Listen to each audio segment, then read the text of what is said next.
Good morning, Díomh Armagin. Tá an áthas a bheith an seo ag macéad cógáil muintóirí mar ara Oidicus agus buaithlam buíochas a gabhfuil leis an uachtarán David Waters agus Rooney gin na Rálta Michael Gillespie as an bhailte mhór a formé uamh go léir. Good morning to all of you. It is an absolute pleasure, it really is a pleasure to join you this morning for your conference, and indeed it is a pleasure to join you for the first time this week as Minister for Education and Youth. And I want to start by sincerely thanking your President, David Waters, by thanking your General Secretary, Michael Gillespie, for their warm welcome, but for their kind invitation to address you here this morning. I'm 3 months or close to 12 weeks in this role, and I've had the pleasure of meeting with your leadership team on a number of occasions, and I just want to acknowledge the positive engagement and the warm engagement that we've had over that time. This is an opportunity I'm very grateful for to outline, yes, some of my priorities and objectives as Minister for Education, but it's important for me to be here first and foremost to listen to you, to hear what your priorities, your goals, your objectives are, and of course your concerns and the issues that we want to work on together. And I think, and I'm very sure that we share the same goals, the same objectives, and first and foremost, that is, how do we make sure we do everything within our power to support our young people to achieve their full potential? That's why we're here, that's our goals, that is our ambition. The introduction of free second-level education in Ireland back in the 60s really had a transformational impact on our economy. It had a transformational impact on our society, and really it was the foundation on which modern Ireland was built. And the quality of teaching, the quality of learning in our schools, really that has helped to get us to where we are now and has helped to create us as leaders across such a broad range of areas, whether it's science, whether it's culture, whether it's enterprise, whether it's in our public service. And my objective and my time as Minister for Education is to build on that fantastic work. It's to build on the strengths of our Irish education system. And that is the great value that we place on education here in Ireland. It's the high quality of our teachers, the high status of our teaching profession, but also the partnership approach when it comes to policy development, making sure that every single person within the school community, their voice is heard, because every single voice here matters. Education has the ability and the capacity to ignite something in all of us. And I have to say, the time that I've been Minister for Education, it has absolutely ignited something in me. And you might say it's because I have two little boys, two young men who will be going to school now in the coming years. And like every parent, I want nothing but the best for them when they go to school and when they go on to post-primary school. But it's also because of the people that I've met. And I've met teachers and school leaders and so many across our school communities for many years. But in recent weeks, the engagement that I have, whether it's with principals, whether it's with teachers, SNAs, special education teachers, the whole school community, what is so clear is that every single person I meet is so passionate about the work that they do, that you do. And that really is reflected in the care and the education that is provided in our schools. And it exists because education matters. Education has the ability to break down barriers. It has the ability to lift people out of poverty, out of disadvantage, and it has the ability to make sure that every young person is supported to achieve their potential. And as I said at the outset, that's why we're all here, and we can really see that passion and that commitment reflected in every single part of our schools. We can see the strength in our education system through the care that's provided in our schools. We can see it through our academic excellence in our schools, through our world-leading retention rates at post-primary level and the number of students that are then going on to further and to higher education. We can see it in the performance, in the way our students perform in international rankings. If you look at PISA, we are consistently above and the best when it comes to the EU and the OECD when it comes to reading, and consistently above the average in maths and science. And that is a testament to the quality of our teachers. It is a testament to each and every one of you in this room. And I think everybody should be extremely proud of the work that you are doing in shaping our future generations. There's always areas that we can improve, and I think we all know that and we all accept that. However, I am acutely aware that if we are to create that transformational or that societal transformation that only education can bring. We have to look beyond the points race, we have to look beyond the CIO, we have to look beyond league tables, which have been a feature in other countries and which can never be a feature of education in this country. And it's only by working together that we can actually achieve that overall objective and that societal transformation. All children and young people deserve to be safe, deserve to be warmly supported according to their needs so that they can reach their full potential. And I say this, and I know everybody agrees with me, there are too many children in the world who are living in poverty. There are too many children who are experiencing war and upheaval from the safe haven of their homes and their communities. And I, of course, am thinking of the children in Gaza when I say that, who are living in absolute hell, who are going through unimaginable pain and hunger and starvation and suffering and loss. I think also this week, given the passing of the late Pope Francis, someone who phoned his community in Gaza every single evening to check in on them, to offer his support, and his views and his words were very clear. War is a defeat. Make no mistake, this is a war on children that we are seeing unfold on our television screens, in our phones every single day. And that is why we are absolutely adamant in what must happen. There has to be a ceasefire. There has to be the unconditional release of hostages. There has to be unconditional humanitarian aid brought in immediately to absolutely everybody. Above all else, this has to end. And I cannot, and this government cannot be any clearer in our views and in our actions on that.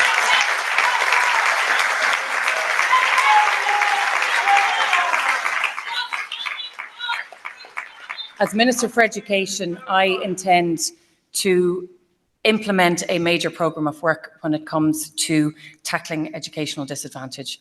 And I've made no secret, I think, of that this will be an absolute priority of mine. And this is not about starting from scratch. There is so much positive work that is already happening in our schools, the length and breadth of this country, to support those who are most at risk of educational disadvantage. There's 260,000 students that are currently part of our DESH programme. There's 1,200 schools included in that at post-primary level. And there's 180 million every single year being spent investing in our schools. But I know, and you know, that there's so much more that we can do and that you want to do. Because while this investment is working and we're seeing a really positive impact in that the gap between our DESH schools and our non-DESH schools is closing, there's more that we can do and that I want to do working with you and with your support. So by the end of this year, my intention is to publish a new DESH programme, a new DESH plan to tackle educational disadvantage. We won't start at the end of the year. Anything that I can do before then we will do. But it's about building on the really positive work that's happening to date. It's supporting our teachers, our schools, our principals, our school leaders, those who are working in the school completion programmes and beyond. It's making sure that we have more of that, but also where we can be more innovative, where we can look at other ways in which we support students, that we do that. And to that effect, I had the pleasure of meeting with a number of principals and teachers and coordinators recently to discuss the DESH Plus programme with them. Acknowledging that there is much more that we can do, particularly for those who are experiencing significant trauma in their life. We need to make sure that if children are coming to school, that they're actually in a space that they can learn, that we're dealing with some of the challenges that they are facing at home, whether it's intergenerational trauma, whether it's more recently, and how do we do that, and how do we provide that support for you to your schools? Because we know perfect examples of where it's working, where it's assisting you in your work. So how do we expand that, and how do we make that a reality for many more young children? And that's exactly what I intend to do in setting out that plan in the coming weeks and months, and very much a part of the overall plan at the end of the year.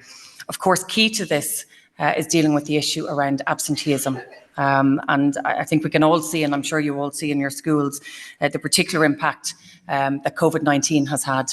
If you look at the facts and the figures for post-primary students, in particular in DESH, it's now over 40% of students are missing more than 20 days. This isn't acceptable to any of us, and it's so important that we reverse this trend, that we build, as I've said, on the really positive work that's been doing, the tools that we have available to us to tackle absenteeism, that we build on that work and that we reverse this trend. Because if children are not in school, how do we support them? How do we assist them? And it's not just about placing all the burden on the emphasis on you, because I know that so much is asked of our teachers. It's working with all of the other elements around us. And that's why I'm really excited that youth is coming into the Department of Education. We have fantastic youth organisations that are supporting young people and our students outside of school hours, with our schools, at the weekends. So how do we bring that permanent education system, if you want, with that structured system, with the fantastic work that's been done outside of school hours? And I really look forward to linking the two, and in particular that focus on absenteeism, seeing how much more we can do there.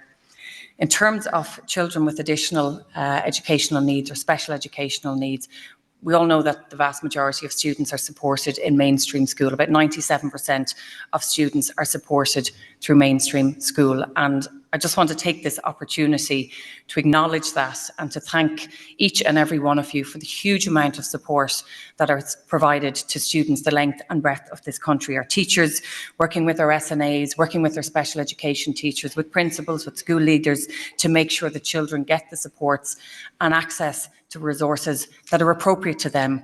And that's the one thing that I'm hearing very clearly and time again, not just in speaking to teachers and speaking to parents, but speaking to students in post-primary. What suits one person might not suit another. And it's about making sure you have that choice for young people and for parents. So whether it's attending mainstream school, whether it's providing a special education classroom, whether it's building more special schools, we need to make sure that that choice is there and that you are then supported beyond that. So it's not just the bricks and mortar. And I just want to acknowledge, and I'm very clear that I want to do more to make sure that you have the support and the resources from the bricks and mortar and the classrooms and the places are there and provided for, that you are supported in the work that you are doing. And that is why I believe, in particular for children with special needs and additional needs, therapies in our schools is absolutely essential.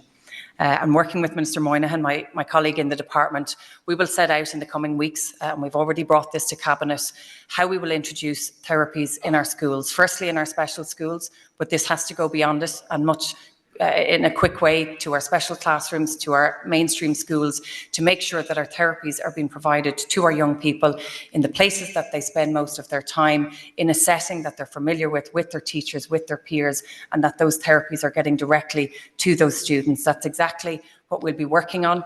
And I'm not blind to the fact that we need to make sure that we have those therapists to be able to provide those services. That's why there's a very clear commitment within the programme for government to double the number of therapy places, to double the number of occupational therapists, speech and language therapists, so that we are able to support our young people, as I said, at the earliest stages possible, making sure that they can learn and that they're in that positive environment within their schools.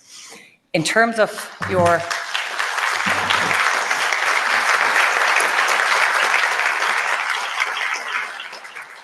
looking to the future and to the work that you do in seeking to grow and to develop the workforce of our future, we need to consider the strengths and each and every one of your strengths, but also consider the challenges being faced by our teachers and by our staff now, if we are going to address those challenges into the future. That is why I've made a number of announcements that I've made this week. I'm listening and I'm hearing the challenges that teachers are facing. That is why I announced this week to help not just newly qualified teachers, to be clear on that, but any teacher from next year onwards that has their place in school after a year, that they can be offered that permanent position. It's so important that teachers have that stability and that structure and that permanency much earlier in their career, and it's important that that happens as soon as possible.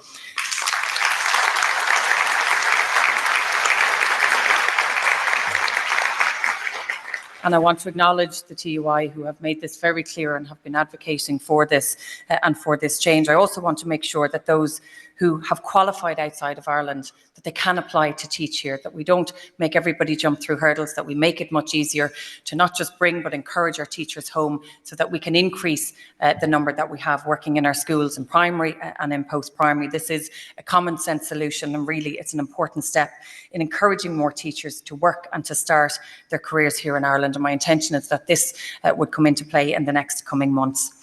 There are 78,000 teachers working in Ireland at the moment. It's important to say that it's the highest number we've ever had. It's really positive. There's 35,000 working in our post-primary sector. We've more and more people putting it down as their first choice on the CAO. We've more and more people registering with the Teaching Council. but we need to do more, because I'm very conscious that there are certain areas, there are certain subjects, there are certain parts of the country where it is a challenge to fill the places. There is a challenge in making sure that you have enough teachers in your schools. That's why we need to build on, and I want to continue to build on the work that's been done to date. So the measures that were announced this week, the STEM bursary that was announced by my predecessor, Norma Foley, the PME fund, fee refund scheme, the expansion of upskilling programmes, again, in addition to the workforce planning for teachers and SNA, we need to continue to build on the changes that are being made, but also listen to you in terms of what do you need, what will assist you, what will ensure that teachers not just come into the profession, but that we support those in it and that we encourage more to come home. And I will make sure that in the coming weeks and months there are further changes and further announcements in order to do that. I also want to make sure that we're planning beyond the here and now. And that's why my department is working on a workforce development plan, which will look at more immediate actions, but also the medium to longer term outlook to make the teaching profession a sustainable, an agile, and an even more attractive career. I also am committed to making sure that we have those leadership positions, those leadership posts, and while progress has been made in reinstating those in recent times, I of course want to be able to do more and to support you and to increase those as well. For teachers already supporting a diversity of children in their classroom every day, what I'm also asking the Workforce Development Action Group to look at as a priority is designing a high quality module in special education to support teachers' professional learning journey. And this, I feel, will complement, but is absolutely necessary to complement the work that I've asked the Teaching Council to do around education placements. And this is for initial teacher education. As far as I'm concerned, if you're training to become a teacher, special education should be part and parcel. There should be no division between it. And if you're in a placement, it is so essential that there is an education placement in a special school, in a special classroom as part of that. And I've asked the Teaching Council to begin that work. They're conducting a survey at the moment with all of our ITE providers to just get a better understanding of what is the current landscape of school provision or placement provision, and the results of this then will obviously help to develop a new guidance for our education institutions to be issued later on this year, that we can have this in place by September 2026. And as I've said, I'm very conscious from the conversations that I've had with teachers, from the feedback I'm getting, whether it's on social media or in my engagement in person, that while it is vital we improve and we make sure that as part of our initial teacher training that we have that mandatory placement, it is equally as important that teachers are supported throughout their career and that there are options available to every single teacher to be able to upskill, to be able to take part in those high quality modules in special education so that you can continue that professional learning journey, but that as we expand the number of special education classrooms and spaces that we have, that you are supported in providing that key support and that education for our young people. Serious thought, I think, also needs to be given to the role and capacity of our schools, to the wider outlook when it comes to education in this country. And that is why I have today announced and confirmed that I will launch later on this year a year-long national convention on education. It's 30 years since we had the last one, and I know for many of you who are working in education or working in it for many years, you will know the impact that that had and the changes that took place afterwards. So it's really important that I as Minister, but working with you, set out that vision for the next 10, the next 20, the next 30 years. And so this consultation will involve significant engagement with our teachers, with our students, with our parents, but also with the wider community. And I really do look forward to engaging with each and every one of you as we set that out. Turning now to curriculum reform, and I want to maybe start just with the junior cycle and changes that I have proposed to make this week. And I suppose it's important to say that I've made these changes because I've listened to yourselves, to your leadership team and the TUI, to other stakeholders, to students above all, when they've said the changes that took place and the outcomes for many students are not reflective of the work that they do throughout the year and the work and the input by themselves, but also by their teachers. And that's why I'm proposing to broaden the band, or to shorten the bands while keeping them sufficiently broad, to make sure that more students can access that distinction, more students can access that higher merit, making sure that the work that they do is reflective of the work that happens throughout the year in their classrooms with their teachers. And I'm really pleased to say that this will come into effect for the 73,000 students that are taking their exams in the coming weeks. This has come about.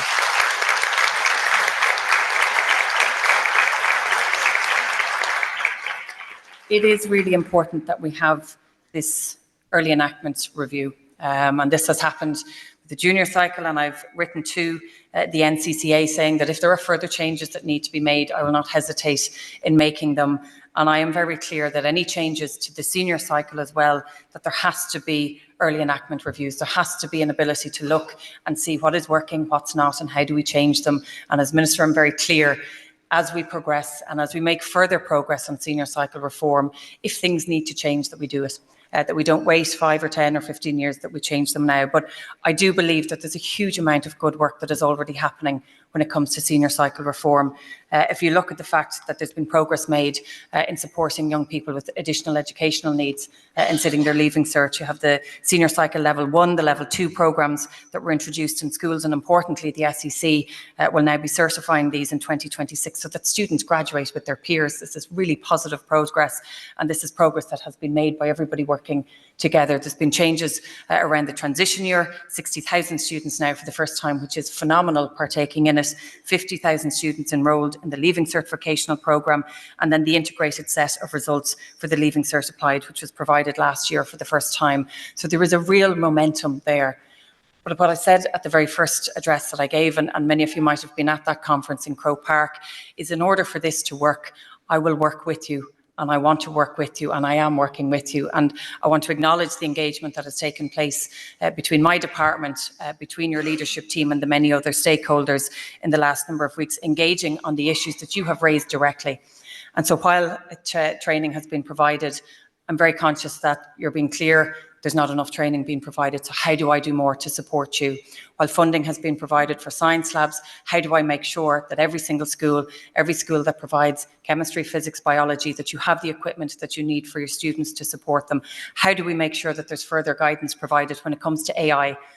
I mean, it's here to stay. The world is changing. Technology is part of our lives, our young people's lives. The jobs that they will be working in the future require this type of technology and the ability to use it, to understand it. But how do we make sure when it's in our schools that students are using it appropriately, that they're not misusing it, and that you as teachers are able to guide them and to support them in that way? And I am absolutely clear that I want to work with you through all of these issues to make sure that this is a success. Because at the end of the day, everybody's objective here is how do we make sure our young people are prepared for the future? How do we make sure we can assess so many different skills that we have? How do we take away that stress at the end of the year without heaping additional stress on them, without putting additional pressure on them? And that really is the overall objective and the goal. And I will work hand in hand with you to make sure that we can achieve that and to make sure that that is a success in the same way that other elements of this has been as well.